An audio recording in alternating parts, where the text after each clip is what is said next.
People's Business is made possible by our partners, Solar Dynamics, the most efficient energy systems.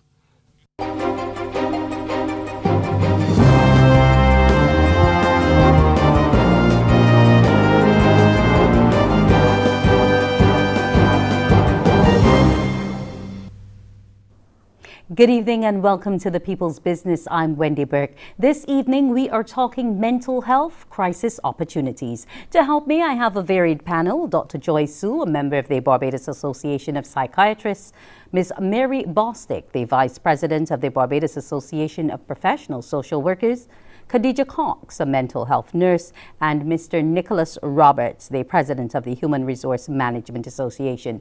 Welcome to you all. And we'll get down to business as soon as we come back, finding out where we really are on mental health in Barbados.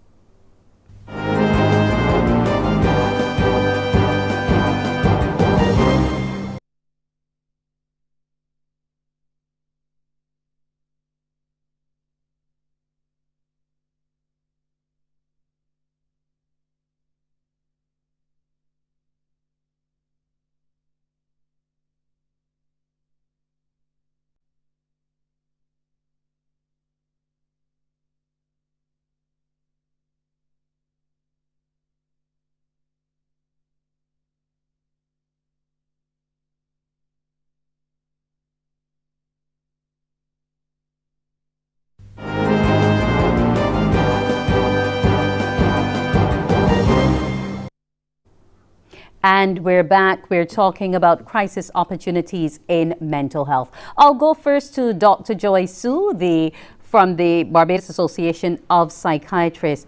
Now, Dr. Sue, when we talk about crisis opportunities, what are we really looking at? Well, I believe because of the pandemic, and Barbados was only affected by the pandemic, we had a number of other crises that occurred, such as the hurricane. Those are opportunities for growth. So you learn how you manage those crises, what are the gaps in resources available or the gaps in management, and you can build on that. And so that's what we're talking about really. What have we learned out of this process, and what can we do going forward to fill those gaps that we found out existed at the time? Okay, I guess one person on the ground dealing with some of those gaps would have been Ms. Cox, the mental health nurse. And what were some of the challenges and gaps you found coming out of the COVID pandemic? One of the challenges that we would have found was that there were an increase of persons reaching out to the mental health services. And being that we have,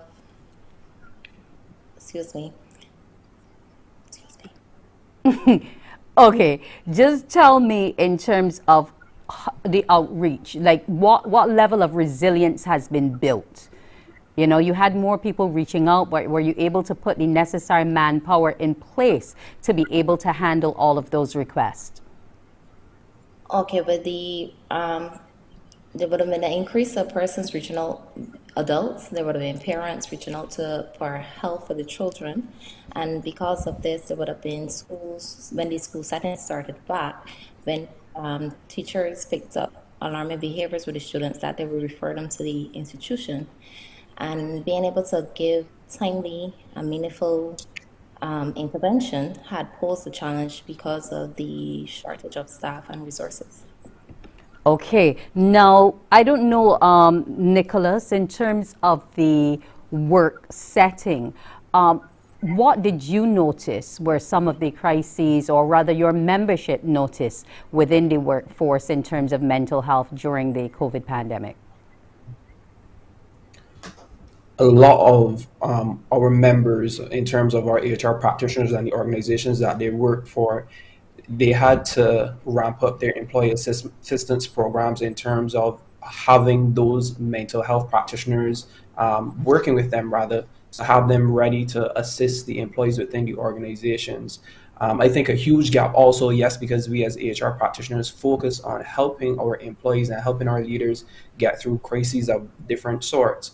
But the biggest gap that we would have seen would have been there was no support for HR practitioners So coming out of that, HR was supporting the business, they were supporting their leaders, they were supporting all of these various persons in various sectors with the mental health challenges that were being encountered.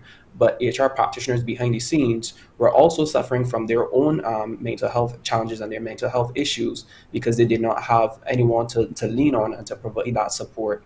So you saw like I said, the businesses. Some businesses were not ready when it came to having the EAPs in set up, and then they had to ramp them up. And then we also saw that our HR practitioners needed the support on their own within the profession to provide the support to various stakeholders.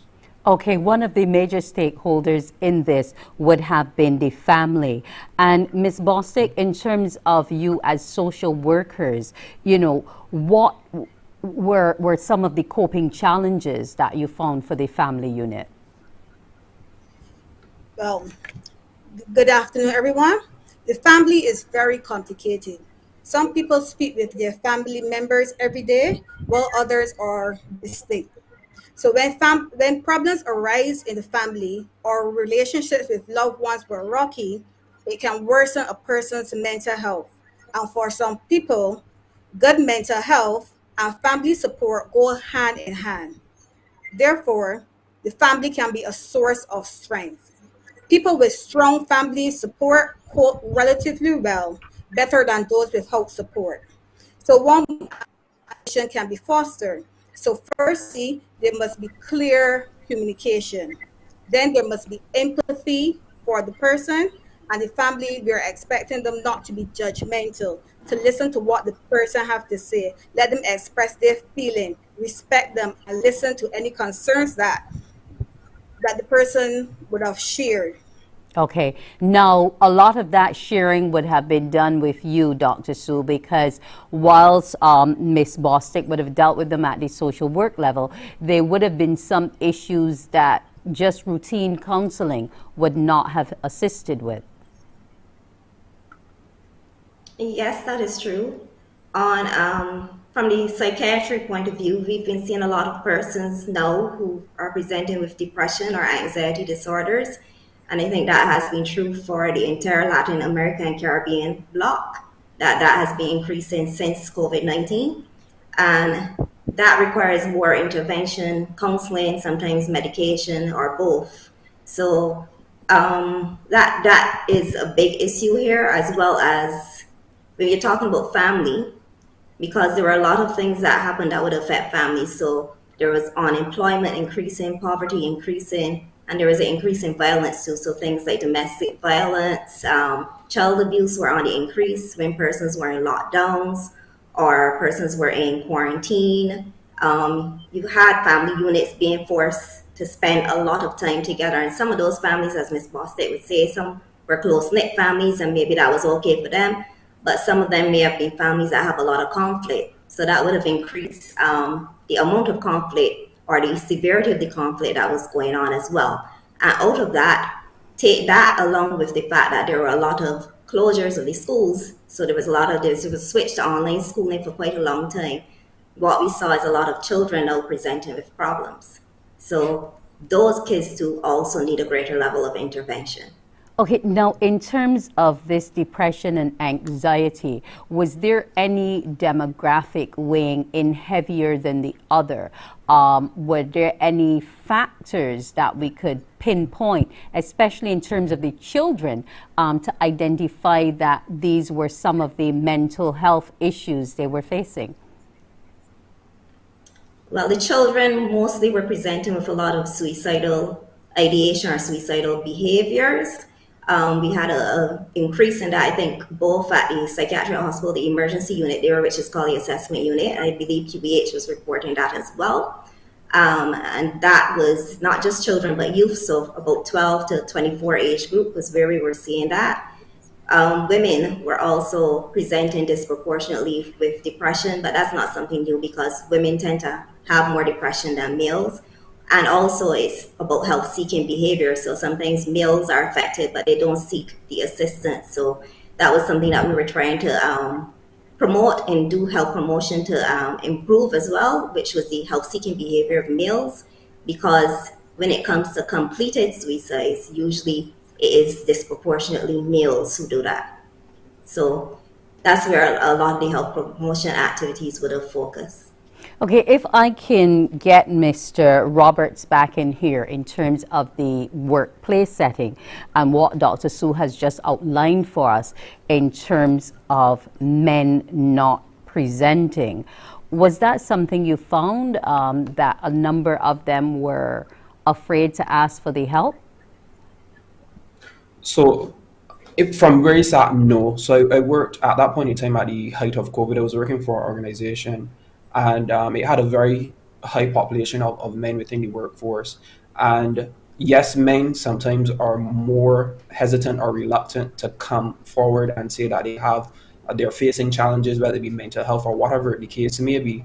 But people were affected both personally and professionally, whereas they had people that they knew that died both within the organization and within their personal lives. And sometimes it became so overwhelming, despite the gender. You saw people putting up their hands and saying, we need help. I can't do this on my own.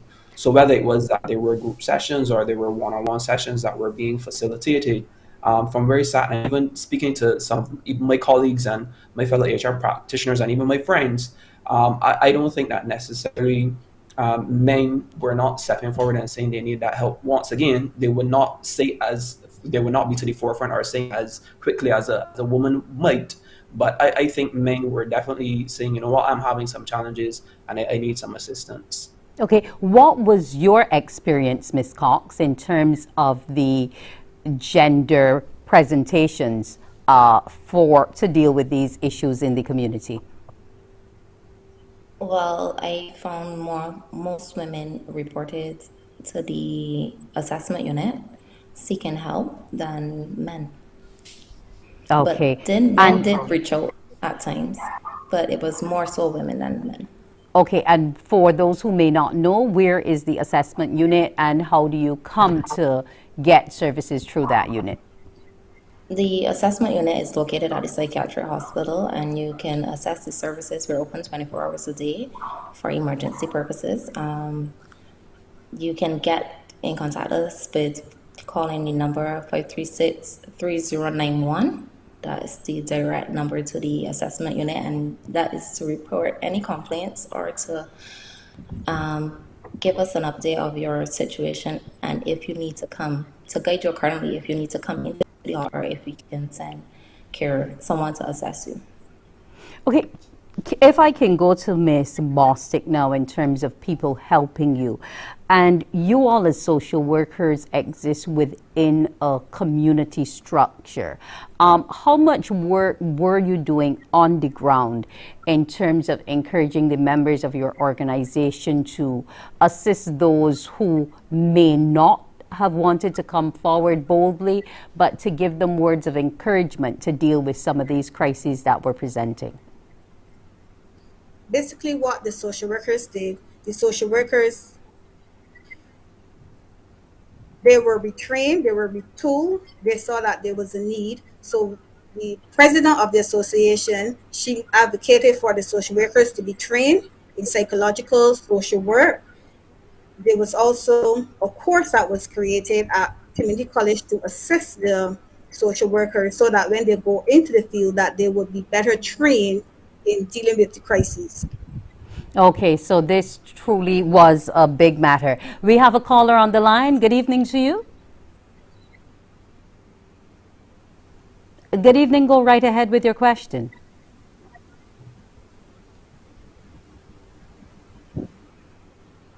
Okay, I'm not hearing the caller. Okay, now if I can just get back to Dr. Sue on these issues. We spoke about the issue of medication and so on before, where it might go deeper. But we all know with the taking of meds for, even if it be depression, a stigma tends to be associated with it, unfortunately. And even though you might have one episode, you're branded. Now, stigma is still a huge barrier to persons accessing care. As I said, that's why we're out there doing a lot of mental health promotion. But what I found, one of the opportunities that came out of this crisis is that I think a lot of persons began to see that mental health was everybody's business, or should I say the people's business, since we're on that show, rather than just persons who were mentally ill. So before mental health, persons saw that as synonymous with mental illness, and that's not the case. Everybody has to take care of their mental health, and I think we were more able to get that message out because so many people were affected. Now, the majority of persons who were affected did not necessarily become ill, but some persons may have struggled at some point or had some kind of what we would call like an injury, but didn't progress to illness. And so they now started to grasp this concept that everybody has to take care of their mental health, and that mental health has to be a topic that is on the forefront. And I think that was something that was a gain for us in the area of mental health as persons who work in mental health, and getting the public to understand that. And I think that helped a lot with stigma. And the persons who I'm seeing that it's really had an impact is the younger persons. I think young people now have a much more, they have a broader, they're more open-minded when concerning mental health and mental illness, more so than the older generations. So I think we made serious gains in that particular area where stigma and discrimination is concerned. Not saying that we have gotten rid of it, it's still very much there, but it has improved. Okay, well, that's great to note. Now, when we come back after the break, we will be talking about more of these crises and how you can manage with them. We'll be back.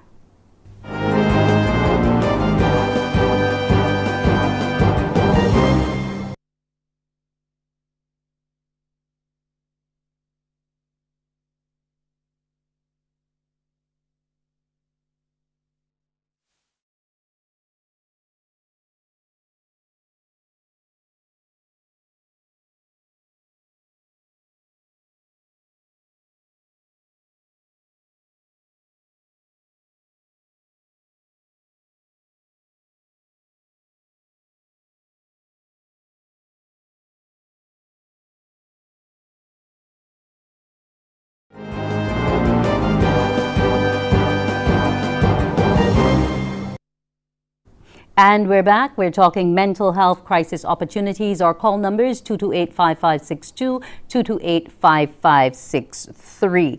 Now, we were talking to the social workers and so on before, but if we don't have the social worker in place and we don't have HERMAB in place, is there any other assistance for us as individuals to perhaps, get some training to be able to deal with any traumatic opportunity should it occur?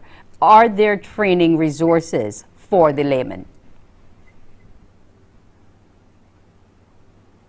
I don't know if you want to take this one, Ms. Cox.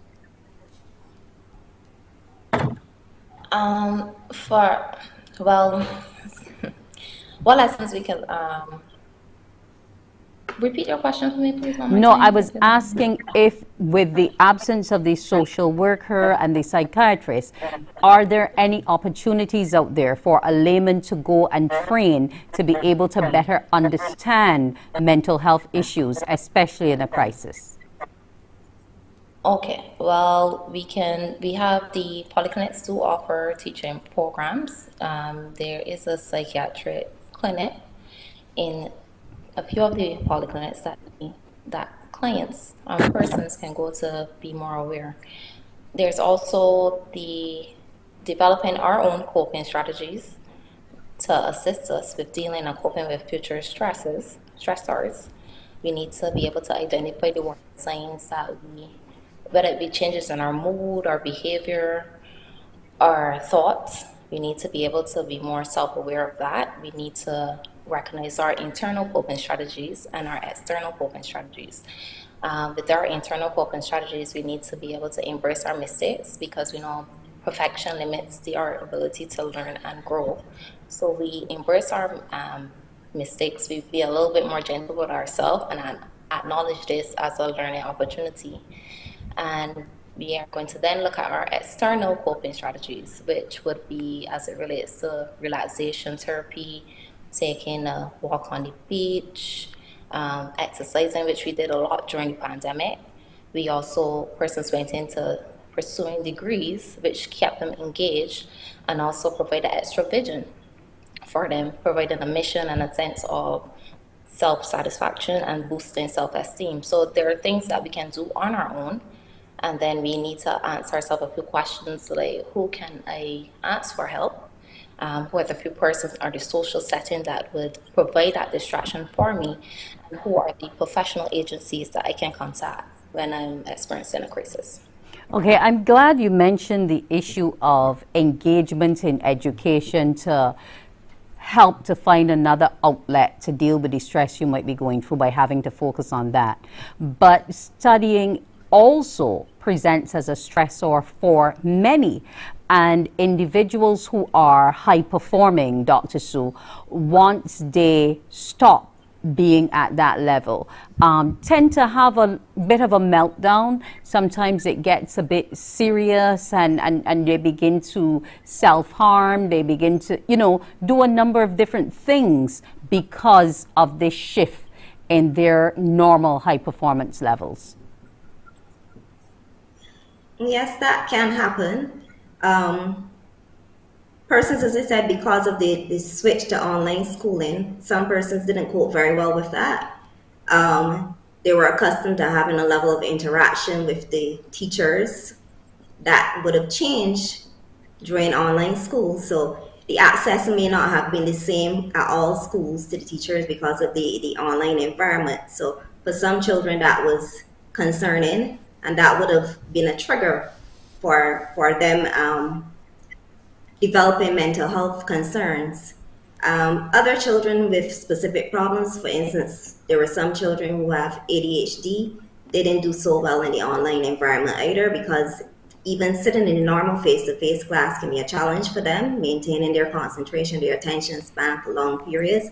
But imagine if they're now having to sit in front of a screen and they're at home and there are all these other distractions that are going on around. It's much easier for them to tune out. So some kids definitely did not thrive in that online environment, and it might have been a trigger for them, especially when their grades reflected that that they were not thriving in that environment.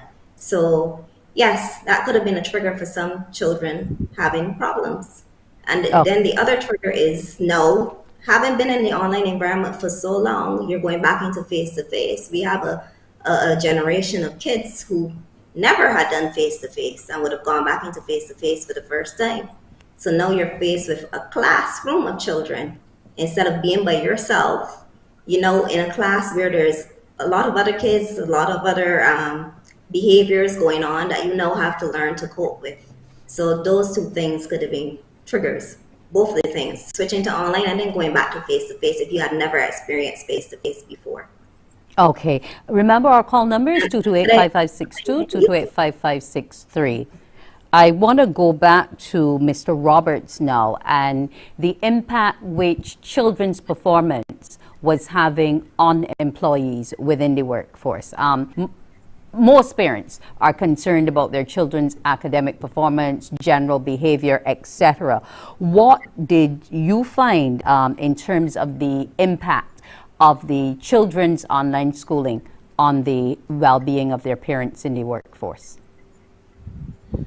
So we saw that the infrastructures weren't really in place to assist parents. So from a technological standpoint, many people, organizations had to prepare their employees to work from home. And then by extension, schools had to prepare their students to have school from home.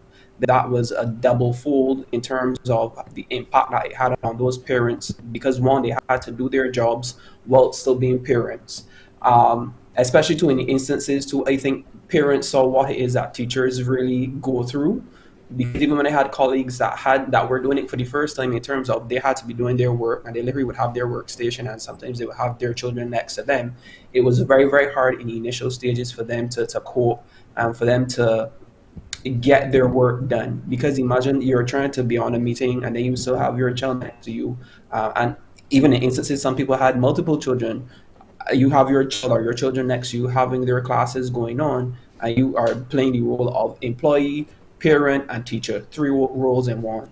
So initially it was very, very hard for people to transition and make that change, especially too, like I said, from a technological standpoint where the infrastructure wasn't in place. And then I don't think that people wherewithal or the skills to do all three of those wants. They may have been comfortable doing one at a time, but imagine three of those, like I said, being an employee, being a parent, being a teacher all at once. So it was a lot. But as time Okay. went on, I guess humans are pretty resilient. They learned how to manage all three throughout the pandemic as things progressed. Okay. We have a call on the line. Good evening to you. Hi, good evening.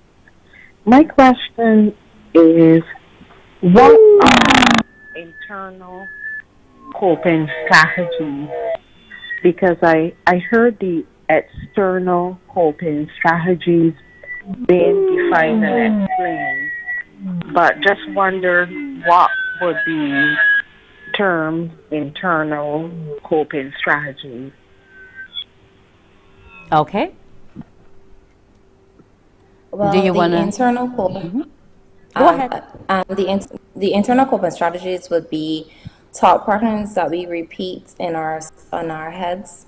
These influence the way we think and how we respond emotionally every day. So the three that I would more bring up would be permitting ourselves to feel what we're feeling. So we need to take some time and acknowledge the feelings and feel the emotions that we're feeling. A second internal coping strategy would be to embrace our failures and mistakes, which I would have mentioned, that we take it easy on ourselves and we look at it as a learning opportunity. And another internal strategy would be understanding and developing boundaries. Because with boundaries, setting personal boundaries determines our level of self-worth, and it also adds value to our time and our moral compass. So those are three forms of internal coping strategies that we have. Okay. If I can go to Ms. Bostic quickly in terms of social workers and the coping mechanisms, what was the rate of change, or rather improvement, with a number of the people who you would have dealt with? Do you find most of them were able to come into their own after a few sessions? Did it take longer with some? Are some still not coping in the situation? From experience, we found that some persons are still not coping with the experience due to society boundaries. So, as social workers, we empower those with mental health issues, and by extension, we work with the family, the caretaker, the community to help the person live fulfilling, independent lives. So, through therapy, support, and advocacy, enables people to manage social factors such as relationship, housing, employment. These allow the individual to live well and to stay well. Okay. All right. Right. We So have the, another call. I'll get back to you in a moment. Good evening. Yeah, good evening, Wendy, to you and your panel. Good I evening to have you. Go right ahead. two stigmas that is out there when it comes to mental health. People say that they're more madmen out than it, and then people say that when you go and get the injections and things, you come out more madman than you ain't. Which one do the panel agree with? I'll let you answer this one, Dr. Sue. I'm sorry, I couldn't hear properly. Could you Okay, repeat what was he was using the statement more madmen out than in, that we use in Bajan parlance, and the other issue was that people who are medicated generally seem not to be recovering. Well, first, let me say that I don't use that word because that word in itself is discriminatory. When you hear the word madman, it conjures up something very negative in your mind. And I know my clients do not like to be referred to that way. It attacks your self-esteem, your sense of self, and their identity is not madman. So I don't like that word. Secondly, the injections, I think that was what he was referring to. Yes. Clients are much better when they're medicated than when they're not. In fact, when they have serious mental illnesses, because if you are on an injection, usually that means you have a serious mental illness, like schizophrenia, for instance. If you remain untreated, that condition worsens and it can actually damage your brain over time. So you get cognitive impairment with that. So it's not, this is a myth that persons have, that the injections make people quote unquote mad. That is not so. The injections are treating an illness that has been diagnosed. See, but this is part of what makes up the stigma and discrimination that deters people from coming to get the medication that they need. And this is part of what we need to change in this country. When we return after the break, we will look at some of the public meltdowns which individuals with mental challenges may have. We'll be back in a bit.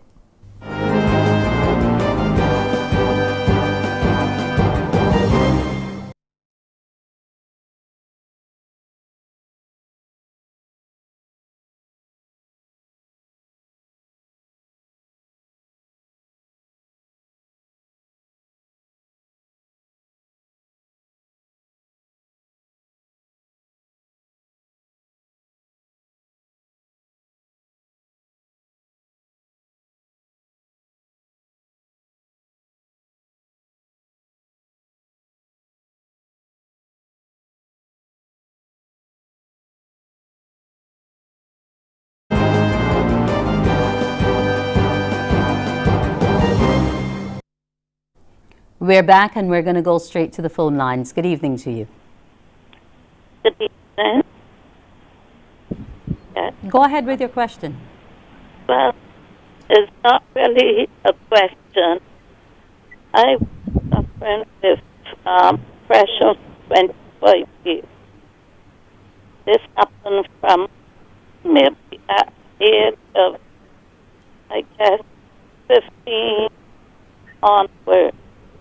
I had gotten some help after 25 years, but now I am in my 60s, and I find that I, going back into, like, if I can't cope with a problem, I kind of want to kill myself. I have this desire to quit pain. I called Sunday because I was in a crisis, so I looked up for the mental, for the Blackrock Psychiatric Hospital. I followed the 3 numbers and couldn't respond. I tried 2 more crisis centers, and they were closed. And one said, call back tomorrow. And I don't want to die, but at the time, I needed somebody to reach out to talk to. I do get medication until I don't get injections, but I get pills. Until I fall back into, still don't be happy. I still fall back into wanting sometimes to hurt myself. And that happens Sunday that month. Okay, I got over that now. But I didn't know where to reach. My children who made me aware that they don't want me calling them with this kind of problem because it scares them and it disturbs them, and they don't want to hear me speak like that. But if we can't get anybody outside, I have to turn to who I got, who should be there. So my children also have mental health problems too. So I guess that it is trained on them. And the biggest problem that I talk about is that there are times that I lose time. I lose time not understand him here the same way.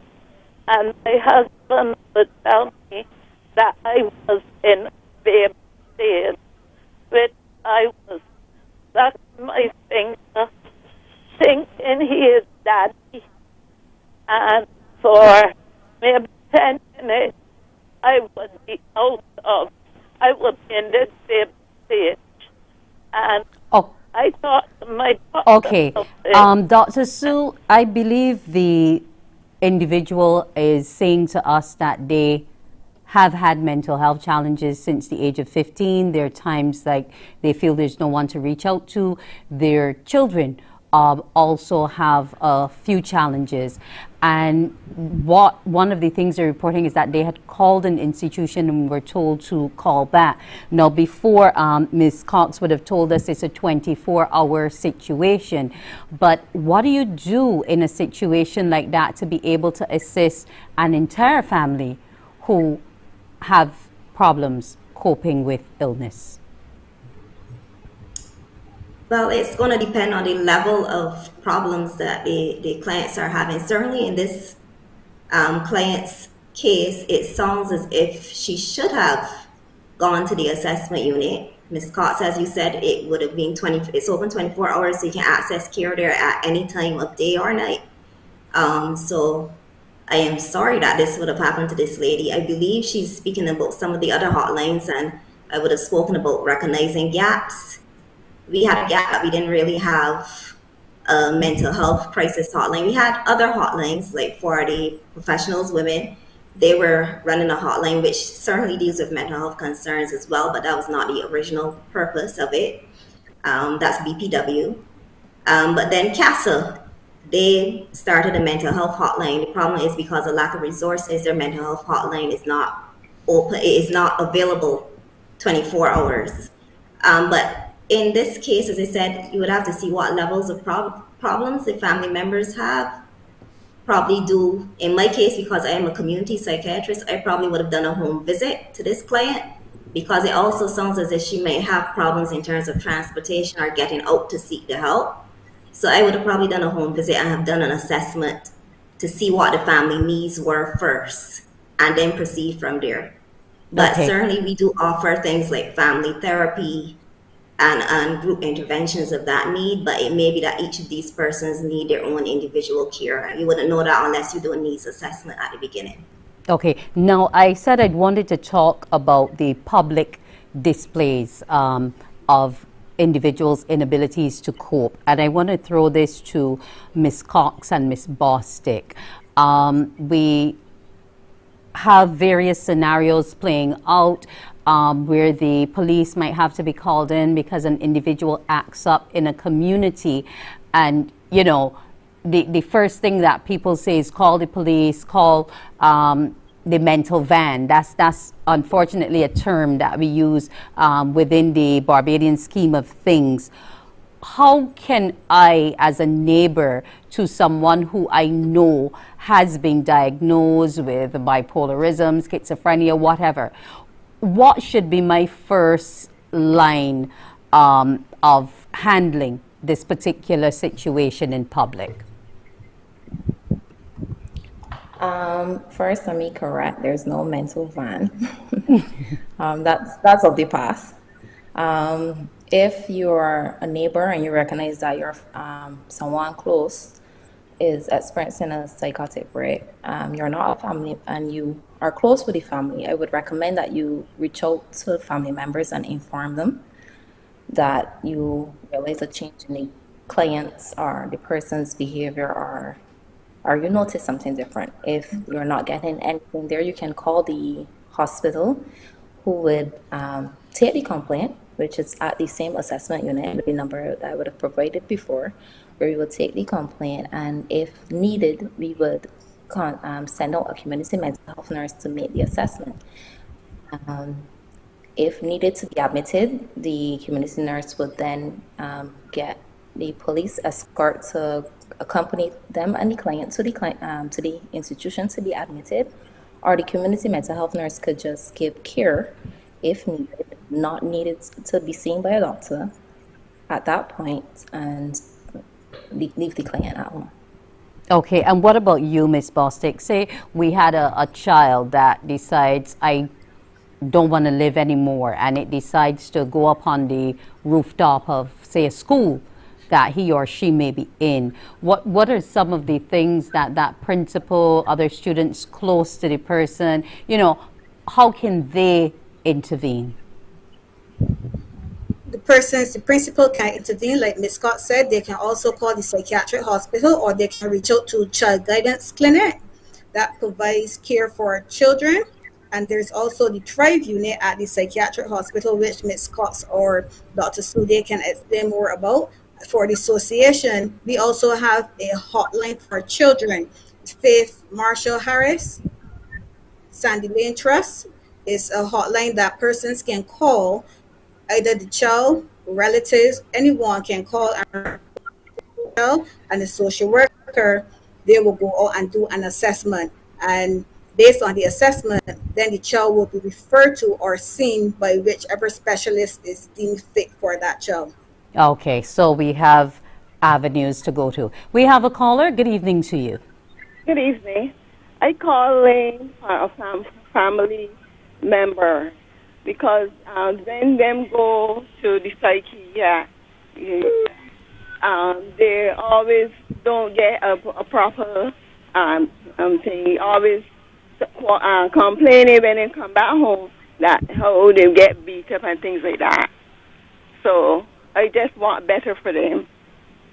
Okay, Dr. Sue, as the more senior here, maybe you can take that. It is a family member reporting that on admission to the hospital that they have instances of violence against them. No, that is kind of loaded, because I'm not going to sit here and say there have been no incidents of inappropriate behavior by staff at the hospital in the past, but that is not something, certainly not something that is commonplace. But what happens is there are times where clients, because of their behavior, they have to be restrained. The nurses are trained to do that. They're trained to do proper restraint. And clients at the time may be ill, as I say, and that's what leads to them having to be restrained. They're either displaying aggressive or violent behavior, and they have to be restrained. But to their mind, they may think that they're being quote unquote manhandled. So it's a matter of interpretation at the time. If we do have complaints, you're free to make a complaint about abuse. If we do have complaints about abuse, we take those very seriously and they're investigated. And there's disciplinary action for persons if we find that is occurring. So that is not something that we ignore. Okay, but it might not always be an issue of it being a staffer. It could be somebody else that they might encounter on the compound, another patient, what have you. Yes, again, that can happen as well. We try to, I think Ms. Cox is probably more appropriate. Nurses try to nurse the clients in the best possible way to ensure the safety of each client, which includes the safety from each other. But because sometimes we are hampered by resources, which is the numbers of nurses are not always what they should be in the ideal situation. Sometimes incidents can occur. And again, that is something that we deal with seriously, and we would try to put things in place for that not to happen. And then the clients, if that does occur, that is treated seriously. That client would be the client who's the person who committed the offense, would obviously be put in a period of isolation until we get his mental state settled. Okay, now we've been talking a lot about the actual patient who may be having that need, but I want to come to Mr. Roberts. And do you think we within the society, within that workplace, have a responsibility for the mental health and wellness of others? Of course, definitely. I think sometimes your work environment can play an impact on your mental state. Sometimes workplaces are very toxic. Sometimes people bring things that are happening within their household into the workplace. So I think it's a approach that needs to be taken from a multiplicity. It has to be taken from various avenues and various directions in terms of handling how people operate with within and without outside of the workplace. So most definitely. Okay, thank you. We have a caller on the line. Good evening. Yeah, hi. Good evening to the host and good evening to your panel. Go ahead, sir. Yeah, I'd just like to pose a few questions to the panel, please. There are two Latin terms, mania loquens, which I'm told means talking madness, and cacotes loquendi, which I'm told is a pathological urge to talk. I would like the panel to kindly comment on excessive talking as a symptom of psychological or psychiatric disorder. I would also like the panel to comment on the issue of intergenerational trauma and how the symptoms of a legacy of slavery and colonization and so on can continue to manifest as dysfunctional behavior among the descendants of such behaviors, and make comments and recommendations on how we may address those underlying challenges. Thank you. Okay, Dr. Sue, I'll give both of these to you, but we'll answer the first one before the break and the second one when we return. The first one, well, bipolar disorder, which is a mood disorder, one of the symptoms is something that's called pressure of speech. And that basically is a person talking not only excessively, but speaking very quickly, so quickly that it's almost as if you're having a conversation with them, you're unable to get in a word. So that is a feature of a particular mental illness.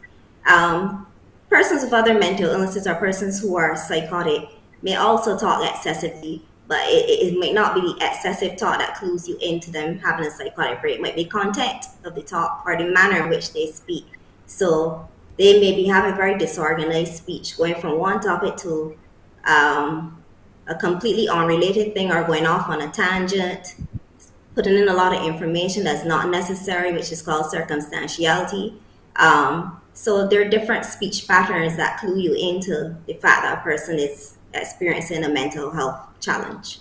Okay, we'll go to the break and then we'll return with the response to the intergenerational effects of the whole issue of mental health. We'll be back.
Yes, Dr. Sue, straight into the second question.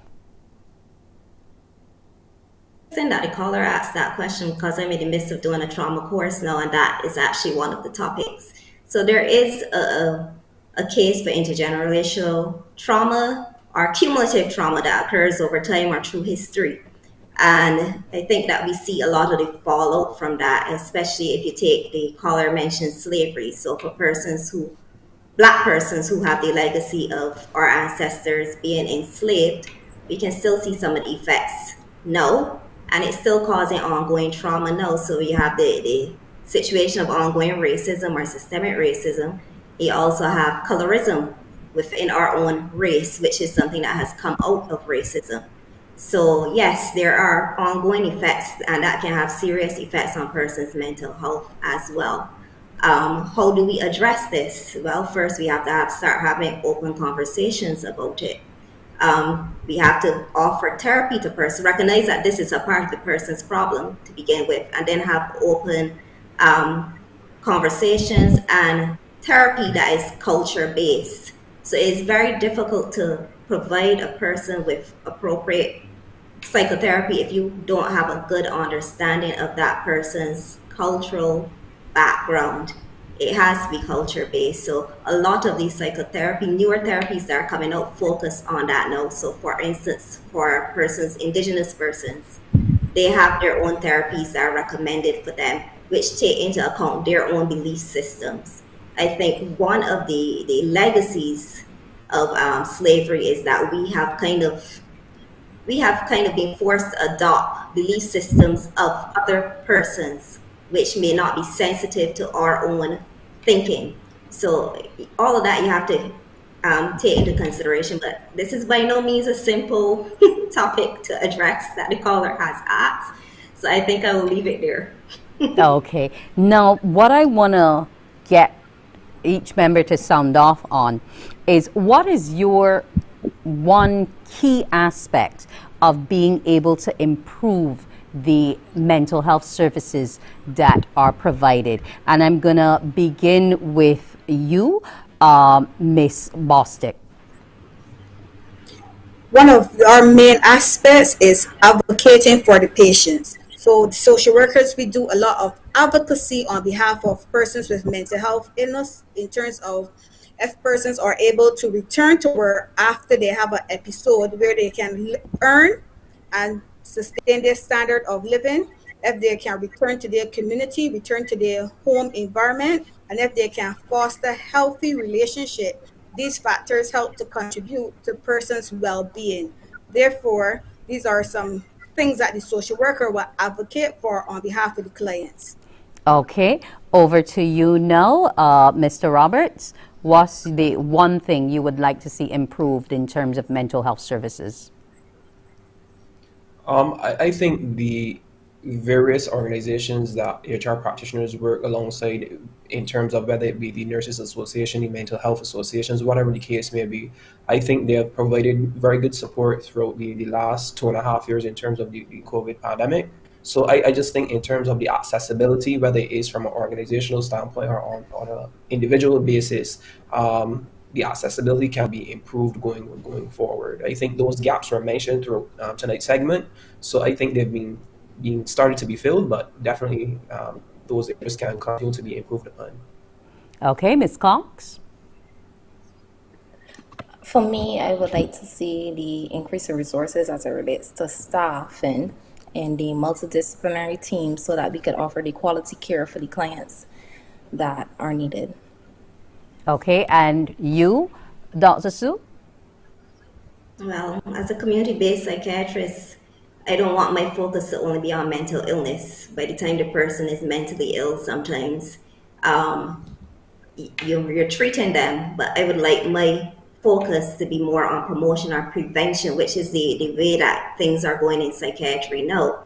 So I would like us to be able to integrate mental health services to manage persons throughout the life course. So I'm talking about from pregnant mothers straight through the life course, children, adolescents, youth, straight through the life course, to see those mental health services incorporated into the other physical health services. So if you're coming to an antenatal clinic, there are mental health services that you can access there. There's screening for mental health challenges so that those mothers can get the help that they need before it comes to the point where the child is born and they're not coping with this new baby.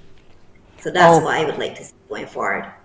Okay, do you think maybe perhaps having some sort of psychological testing might be advisable, and you can weigh in on this as well, Mr. Roberts. Like, for example, within a workforce, like just as you have to go for your annual physical in certain jobs, that maybe perhaps a mental health checkup could also be factored in? I wouldn't say psychological testing. Mm-hmm. Go ahead, Dr. Sue. Go ahead, Dr. Go ahead. Sorry about that. Yeah, I wouldn't say as far as psychological testing, but definitely a mental health checkup should be included as well when you ask the question about resources that are out there for the layman.